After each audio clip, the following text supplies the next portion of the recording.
David Cage, we need to talk. Step into my office, said the spider to the fly. First of all, I want to congratulate you on making an emotionally compelling game with a cast of colorful, lovable, and hateable characters that I simply can't get out of my head.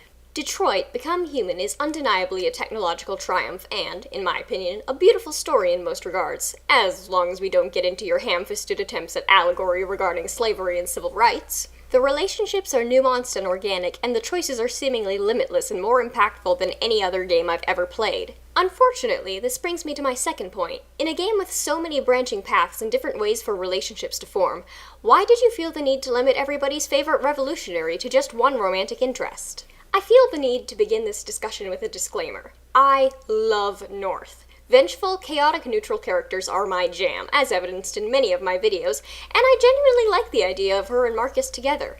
I'm not the sort to hate on characters for no other reason than them being the heterosexual love interest, but I do find it endlessly puzzling why you chose to give Simon so many of the same interactions with Marcus, while making her the only romanceable option.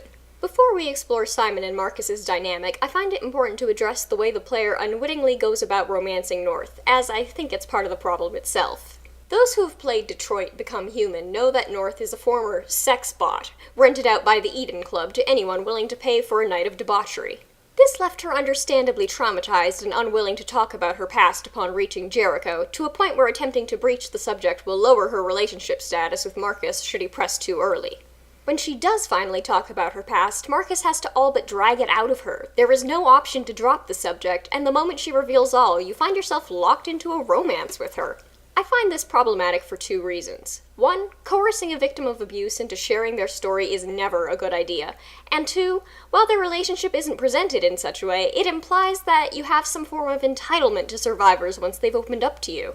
Another complaint I've seen among players regarding this scene is that, while romancing North is optional, the majority of people who engaged her in conversation about her past were just looking to be friendly. It's only by playing a second time that you can avoid this, knowing what the trigger will be. I love that North is a romantic option, but it would have been nice to see it handled more gracefully. But this brings us to our main topic of conversation.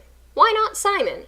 I think the best way to approach this is to consider the reasons why he would make just as good a romantic candidate as North. Nothing is known about his background besides that he was one of the first to arrive at Jericho, but much like North, he keeps his past to himself. This, to me, implies that there was originally a route in which you could learn more about him that was ultimately scrapped.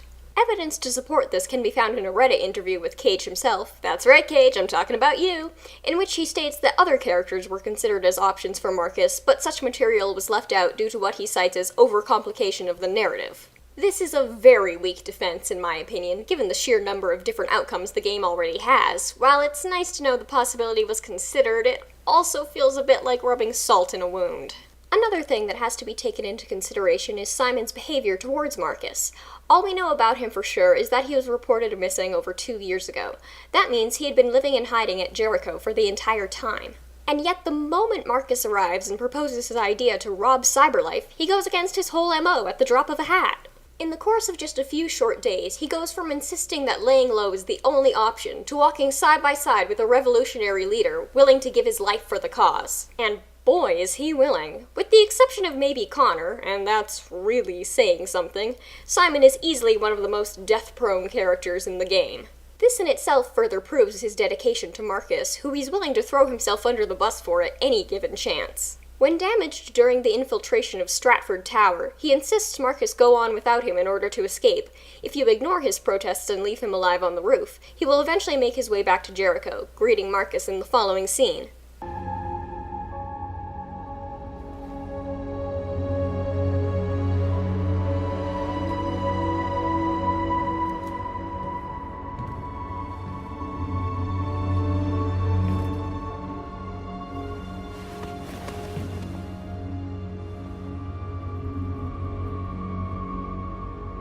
Reinforcing this notion, Simon will give his life for Marcus later the very same day during the Freedom March, just mere seconds after insisting that retreating is the only solution.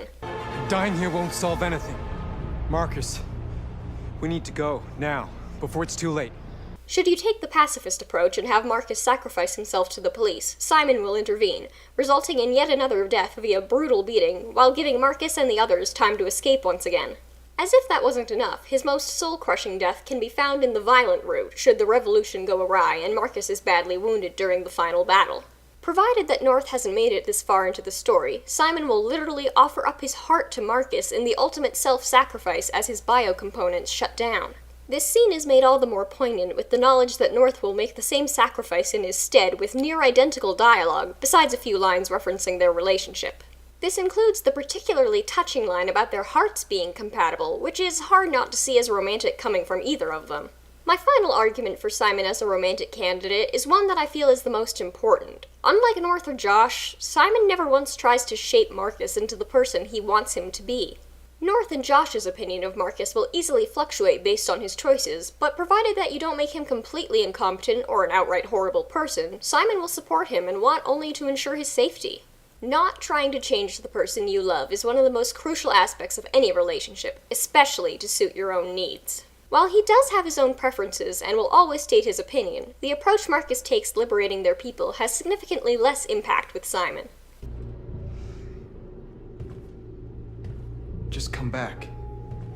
On a related note, I find it strange that no matter how often Marcus goes against her wishes and visibly loses relationship points with North, you remain locked in a romance with her.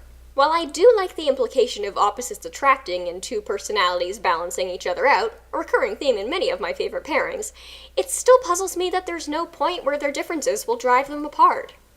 So, you still with me, David Cage? Sorry if I put you to sleep there, I just had some stuff I needed to get off my chest. Thanks for listening, Dave. Don't let the door hit you on your way out.